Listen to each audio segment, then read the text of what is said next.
quando a gente olha em termos de curto prazo, a arrecadação tem surpreendido muito para frente. Uma parte disso tem sido a formalização do trabalho. Isso é excelente para o longo prazo, mas se nada for feito, né, também para os outros problemas de aumento de gasto que a gente teve, que tem impacto no longo prazo, a conta do Brasil acaba não fechando. Quando a gente chega perto agora de uma decisão de voto, né, a gente tem duas políticas.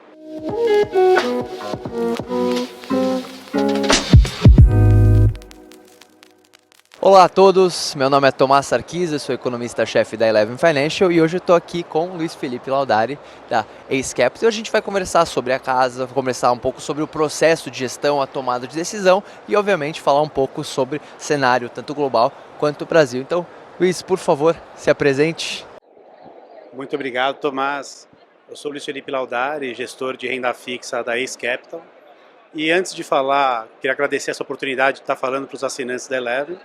E antes de falar sobre cenário, que eu acho que é o objetivo do nosso papo, eu queria brevemente apresentar a nossa casa. A Ace Capital foi fundada em 2019 por uma série de traders que trabalhavam na tesouraria do Santander e já estavam há mais de 12 anos trabalhando junto. E eles saíram, né, depois de fazer gestão do dinheiro proprietário do banco por muito tempo, eles saíram com o intuito de levar essa cultura de investimento para o mercado como um todo. Se você tem boas pessoas que entendem de vários mercados diferentes, essas caixinhas ao longo do tempo, elas têm uma correlação muito baixa e com isso a gente consegue entregar um produto com um Sharpe, né, que é o retorno ajustado pelo risco elevado e com drawdowns pequenos ao longo do período. Então a gente quer ser uma casa, a nossa proposta é cuidar bem do dinheiro dos nossos clientes e principalmente não dar susto, né? Então, e gerando valor, obviamente, ao longo do tempo. Perfeito. E o seu processo de investimento, quando você olha determinado um cenário de risco, como funciona a sua tomada de decisão? Você tem um comitê, o tamanho do time que você se embasa nisso, quais teses você discute, o quão fundo você vai para falar, bom, este case eu comprei? Primeiro de tudo, acho que é bacana que quando a gente fala de esse case eu comprei, né, vem uma palavra na minha cabeça chamada filosofia de investimento. O que é filosofia de investimento? Nada é qual a forma, no que a gente acredita quando vai fazer gestão de recursos, né? E um dos pilares da nossa filosofia de investimento é a pesquisa macroeconômica ou microeconômica proprietária. Então, muitas vezes a gente não compra um case de investimento, a gente mesmo acaba desenvolvendo isso ao longo do tempo, né? Nós temos profissionais muito experientes que cobrem diversos setores diferentes, né? Eu faço renda fixa local, temos um gestor de renda fixa global, temos um gestor de long and short, temos um gestor de valor relativo, né, que ele tenta com ativos do mundo inteiro e pares, sem risco, tentar extrair o melhor suco, né, daquele monte de laranja que tem disponível. Temos gestores de moedas internacionais. Então, a contribuição de cada gestor é muito importante para nós formarmos o nosso cenário.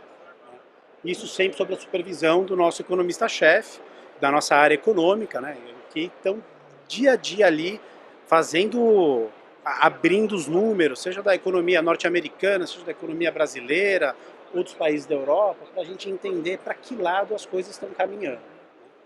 Em cima disso, a gente acaba, eventualmente, desenvolvendo algumas teses de investimento ou entendendo que o mercado, naquele momento, deveria ir para algum lugar. Cada núcleo, né, cada caixinha específica acaba tendo autonomia para definir o tipo de posição que vai ter, ou eventualmente até a quantidade de risco naquele tipo de tese. Nós trabalhamos com controles de risco muito rígidos, eu acho que isso que é a beleza que evita o fundo ter drawdowns mais elevados. Também sem tomar muito susto, né? Sem tomar muito susto, né? Então para isso você tem que ter controle de risco muito bom e é aquele trabalho de formiguinha, né? E eu acho que uma diferença, né, do fundo da Ace para outros fundos macro, né, que eu costumo dividir em duas grandes classes de fundos, né? Os fundos de macro carregamento, que é aquele fundo que olha para um horizonte muito mais longo e pensar a bolsa vai estar, o Ibovespa vai estar em 200 mil daqui a 2 anos, então terei uma grande posição de Ibovespa, né? A gente às vezes pode chegar na mesma conclusão, o Ibovespa daqui a 2 anos vai estar em 200 mil pontos, mas se a gente achar que agora dos 100 mil ele vai cair para os 90, a gente vai operar vendido, né? Nunca esquecendo um horizonte de mais longo prazo, que é parte do nosso cenário. Então a gente acaba se classificando como um fundo de macro trade. A gente tenta ser o mais ágil possível, principalmente porque a gente tem baixa tolerância a perdas. Perfeito, e isso fica uma lição muito importante, porque quando a gente está falando de investimento, óbvio que é muito relevante a gente ter teses de longo prazo, só que entender o fluxo, entender o curto prazo e principalmente respeitar o mercado, umas teses assim, você pode estar certo em determinados momentos, mas se o timing não necessariamente for correto, você pode sofrer um pouco mais, por isso que essa análise de risco é tão importante. Agora falando um pouco sobre, assim, você comentou global, eu queria entender um pouco o, o mundo que a gente vive hoje é de extrema volatilidade e incerteza. A gente vive um momento no qual grande parte dos países que nunca viram inflação na vida, pelo menos nas últimas décadas, estão extremamente assustados com a inflação, taxas de juros subindo em muitos países, risco de recessão à frente, todas essas palavras complexas, assustadoras, estão permeando nossos investidores. Eu queria, se você pudesse dar um pouco de clareza sobre o que você está enxergando sobre inflação americana, política monetária, perspectivas de taxa de juro, seria muito legal. Então, vou começar, Tomás, vou ser um pouco mais didático e começar lá de trás, onde deu origem a tudo isso que a gente está vivendo hoje. Com a pandemia, a população global teve que ficar restrita à sua casa e com isso ela acabou alterando a sua cesta de consumo. Um cidadão normal que consumia uma parte da sua renda em bens e uma parte em serviços, quando ele fica preso em casa, ele começa a consumir menos serviços, que não saía mais para comer fora. Até eu, por exemplo, comecei a cortar o cabelo dos meus filhos em casa. Né? Então você tem uma queda da demanda por serviços. Em compensação, quando você estava em casa, você, poxa, vou trabalhar de casa, vou precisar de uma cadeira melhor, vou precisar de um móvel melhor, eventualmente se eu precisar me transportar para o meu trabalho, eu não vou mais me arriscar e usar um transporte público, vou acabar tendo opção por comprar um carro próprio, seja ele novo, seja ele usado. Então a demanda por bens acabou subindo bastante. Como efeito da pandemia, a gente teve um alívio monetário, que é corte das taxas de juros sincronizado no mundo inteiro, e uma expansão fiscal, que é o aumento do gasto do governo, também pelo mundo inteiro, né? Nos Estados Unidos, na Europa, Brasil, na China. Diferentemente da crise que a gente viveu em 2008, que parte desse dinheiro foi para os bancos, e teve uma situação em termos parecido, dessa vez os governos optaram por dar o dinheiro diretamente na mão da população. Então a população ficou em casa, muitos perderam seus empregos, mas de alguma forma tiveram a sua renda recompensada. E isso foi caminhando ao longo dos 2 últimos anos. E aí esperava-se que conforme a pandemia fosse terminando e a vida fosse voltando ao normal, que as pessoas voltassem para sua cesta de consumo anterior, que nada mais seria do que voltar a consumir bens. Muitos de nós agora estão voltando a comer no restaurante. Não preciso, meu filho não sofre mais que eu cortando o cabelo dele, eu posso levar ele já no barbeiro.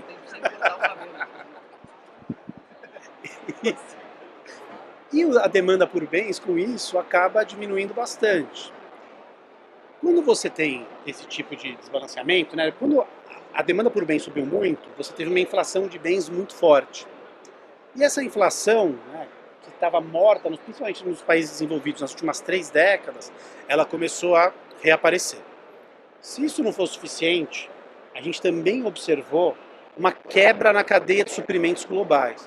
Então, boa parte dos transportes de insumos que eram feitos via navios ou na barriga dos aviões, que a gente costumava falar, isso acabou tendo uma certa dificuldade, o preço do frete subiu muito, com alguns componentes eventualmente nem chegando ao seu destino. Então a gente teve um choque de oferta. O choque de oferta fez com que os preços subissem mais ainda. Quando as coisas começaram a voltar ao normal, a gente teve, além disso, um choque de commodities ocasionado pela guerra da Rússia com a Ucrânia. Então, o que era esperado que os preços de bens diminuíssem para os preços de serviços voltarem a subir, isso acabou não acontecendo. Os preços de bens continuaram muito altos, eventualmente até subindo mais. E existe uma relação histórica entre os preços de bens e serviços. E essa relação ela acaba tendo que satisfazer. Como é que ela está sendo feita agora? Com serviços para cima. Então, o mundo acabou sendo um pouco mais inflacionário do que esperado anteriormente por conta desses choques. Conforme a vida volta ao normal, as empresas também voltam a contratar. E a gente tem a taxa de desemprego no mundo inteiro já em patamares baixos, que provavelmente deveria levar a uma pressão de salários.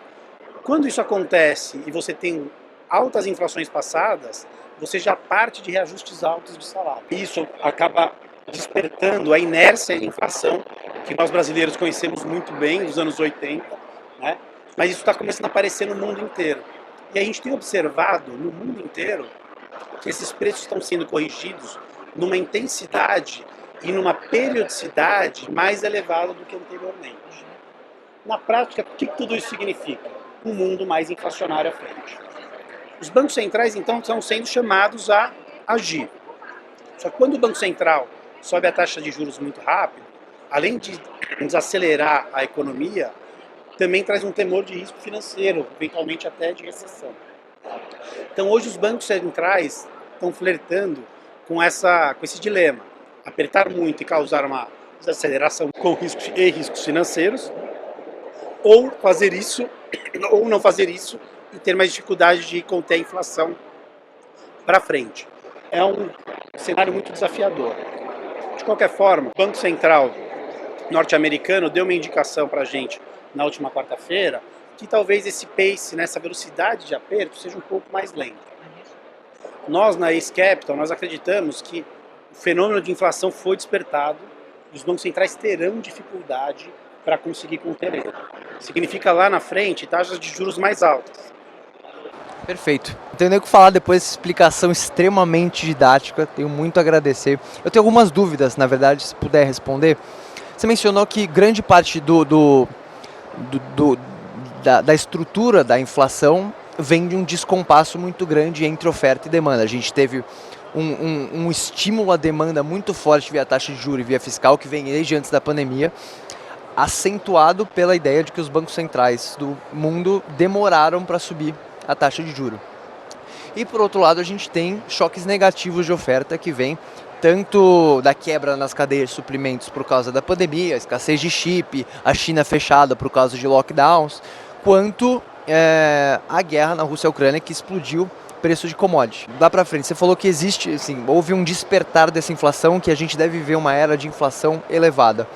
Você acha que essa era de inflação elevada vem da permanência desses choques negativos de oferta ou da dificuldade que os bancos centrais têm de domar essa demanda via aumento na taxa de juros? Ou os dois? É uma excelente pergunta, o Tomás me colocou aqui até numa saia justa, né? Mas é uma excelente pergunta, Tomás, porque realmente é um dilema, né? Os choques, a gente espera que em algum momento eles passem. Os bancos centrais, inclusive, indicavam eles como transitórios e eles têm tirado isso da comunicação, tanto na ata do Fed, que é o Banco Central norte-americano, quanto na ata do nosso Banco Central brasileiro. Então, a descrição de uns choques transitórios, ela já de certa forma desapareceu. O problema é quando você tem alguns choques na sequência, você deixa o patamar de inflação alto e você acaba trazendo de volta para a economia mecanismos de indexação. Então, por mais que, e o principal deles é salário, moradia, né, com aluguel, então, por mais que você tenha uma reversão desses choques, eventualmente até o preço das commodities ceda, se isso acabar coincidindo com o mercado de trabalho ainda apertado, os trabalhadores eles vão ter poder de barganha para recompor parte dessa renda que eles perderam nos 2 últimos anos de inflação alta. E aí, quando você traz essa indexação para o salário, a inflação naturalmente se torna mais persistente. E para você quebrar essa persistência, você muitas vezes tem que causar uma desaceleração mais forte. Então, os bancos centrais vão viver com esse dilema, e foi mais ou menos o que eu falei anteriormente. O dilema de freio a atividade mais rápido, de forma mais brusca. Isso significa alta da taxa de desemprego, isso significa lucro menor para as empresas, isso significa preços da bolsa de valores mais para baixo, ou eu convivo com essa inflação um pouco mais alta por mais tempo, mas sempre objetivando uma convergência, que a gente costumava falar aqui, né, uma convergência por cima da meta, né? Que a minha meta é 3 lá na frente, então eu estou em 7, eu vou aceitar ter um 5, depois um 4 e depois um 3. Às vezes essa função pode ser ótima e trazer menos dor de cabeça política, que de certa forma os bancos centrais do mundo inteiro eles se tornaram figuras mais políticas do que anteriormente, né, até mesmo o mandato, não deveriam, né, mas a gente vê até em alguns comunicados, em alguns documentos do Fed, uma preocupação com determinados cohortes da sociedade dentro da taxa de desemprego, né? Então é o Banco Central assumindo uma função social também. E dado que existe essa pressão nos bancos centrais, fica mais difícil do Banco Central puxar o freio de mão, fazer a economia parar de forma brusca, que tem um custo para a sociedade, do que, né, permitir a inflação um pouco mais de tempo mais alta. Qual que é o seria muito fácil se me perguntasse, então, Luiz Felipe, é fácil, é só deixar a inflação mais alta por mais tempo. Não tem como. Não tem como, isso você acaba trazendo algumas distorções, né, na eficiência dos mercados e até mesmo na capacidade de previsibilidade do mercado em fazer seus investimentos. E aí eu digo até mais para o lado dos investimentos reais. Isso acaba diminuindo o seu PIB potencial para cima, que é o quanto o país poderia crescer. Exato, e assim, a gente com a nossa própria história, aí já trazendo um pouco para o Brasil, e também para finalizar a nossa própria história, a gente sabe o quanto que a inflação alta encurta os horizontes de investimento. Assim, quando a gente recebe o salário em um mês, ter que ir correndo para o mercado para comprar comida, significa que você não consegue fazer um planejamento para o próximo mês. Então é isso que a inflação faz, ela tende a diminuir os nossos horizontes de investimento e aumentar a imprevisibilidade da economia. E falando de Brasil, a gente sofre de todos esses males, a gente também teve uma forte expansão de demanda e uma contração de oferta, e a gente tem um agravante que vem da instabilidade fiscal, né? Isso torna, não à toa somos países emergentes, né? Porque estamos falando de países emergentes porque dentro desse risco Brasil existe essa instabilidade fiscal. Eu queria saber como que você entende, como você encara esse risco Brasil e quanto isso dificulta ainda mais o processo de domar a inflação do Banco Central do Brasil. Aliado ao que o Tomás falou, a gente também tem uma incerteza eleitoral agora para os próximos meses, que torna tudo isso muito mais desafiador, né? Mas o que a gente tem observado no Brasil, o Banco Central começou a fazer o trabalho deles no timing certo, lá atrás, começou a elevar os juros e acabou sendo surpreendido, né? A inflação se tornou, que começou como um tema local, acabou se tornando um tema global e o Brasil acaba também importando parte dessa inflação, que fez com que o Banco Central tivesse que atingir patamares de taxa de juros que há um ano e meio atrás nós provavelmente nem imaginávamos, né? E o Banco Central tem feito a sua lição de casa. Mas ao mesmo tempo, até por conta do todo o sofrimento oriundo, né, por conta da pandemia, o governo, ao longo desse tempo, também foi aumentando o seu gasto. E, fazendo uma analogia aqui, né, toda vez que o Banco Central precisa frear a inflação e o governo federal vai lá e coloca mais dinheiro, faz uma expansão fiscal, é como se jogasse gasolina numa fogueira. A tendência disso é explodir. E o Banco Central, de fato, teve o seu trabalho dificultado com isso. E agora a gente chega no final do ano, né, no segundo semestre, já com um patamar de taxa de juros muito alta e um pacote, né, tanto do lado de diminuição de impostos, como a gente observou, de gasolina, telecom e energia elétrica, como auxílio para a população num momento em que nós provavelmente observaríamos uma inflexão da nossa inflação. Então isso atrapalha muito o desafio do Banco Central em domar essa inflação. Não fosse só isso, hoje a gente parte já de uma relação dívida-PIB no Brasil muito perigosa. Ela está hoje entre 80% e 85%. Isso há 10 anos atrás era mais perto de 50%, 60%. Quando você tem um endividamento muito alto, o resto do mundo, quando for te emprestar dinheiro, vai te cobrar um prêmio mais alto. Isso significa que o prêmio de risco de crédito do Brasil é mais alto. Então, o investidor estrangeiro, eventualmente vocês, como pessoas físicas, têm que cobrar do governo uma taxa mais alta para emprestar dinheiro para o governo. Porque quando você compra um título de tesouro direto, você não está fazendo nada mais do que emprestar parte do seu dinheiro para o governo e ele está te pagando um tipo de juros, com isso. A situação fiscal do país é muito delicada. Boa parte, quando a gente olha em termos de curto prazo, a arrecadação tem surpreendido muito para frente. Uma parte disso tem sido a formalização do trabalho. Isso é excelente para o longo prazo. Mas se nada for feito, né, também para os outros problemas de aumento de gasto que a gente teve, que tem impacto no longo prazo, a conta do Brasil acaba não fechando. Quando a gente chega perto agora de uma decisão de voto, né, a gente tem duas políticas que, principalmente agora nesse período eleitoral, Tomás, elas não têm se demonstrado fiscalmente austeras. Então, ambos os candidatos têm demonstrado uma ânsia em aumentar gastos do governo, aumentar investimento público, que acabam sendo maléficos para o país. Então, o que a gente pode observar agora nos próximos meses, né, uma volatilidade, adicional à volatilidade do mercado internacional, uma alta volatilidade nos ativos brasileiros, seja em juros, seja em câmbio, seja na Bolsa de Valores. Eu acho que a gente só vai ter uma clareza melhor disso quando o próximo presidente, né, no próximo mandato, o presidente que for eleito pela população, sentar na cadeira e dar uma direção do que vai fazer com relação ao fiscal. Eu acredito, né, que lá para frente, quando o cidadão senta na cadeira de presidente, coloca a faixa de presidente do país, ele entende que agora ele tem um compromisso maior do que simplesmente pedir voto para a população. Então, eu não acredito numa ruptura para frente, mas é um risco que a gente corre e a gente só vai saber disso na próxima gestão. Perfeito, muito obrigado. Conversei aqui com o Luiz Felipe Laudares, da Ace Capital. O que a gente conversou aqui foi a descrição de um momento extremamente volátil e incerto. Por isso, confiar o seu dinheiro em casas sólidas, com bons fundamentos, que conhecem as alocações e que podem direcionar os seus investimentos para um lugar mais seguro é extremamente importante nesse momento. Da mesma forma, procurar se informar, entender, conhecer o mercado com recomendações independentes também é extremamente fundamental nesse momento delicado. Por isso, de novo, gostaria de agradecer demais você, Luiz, pela participação e aproveite a Feira Expert. Eu que agradeço a oportunidade de falar com você, Tomás, falar aqui para o público de vocês, para os assinantes.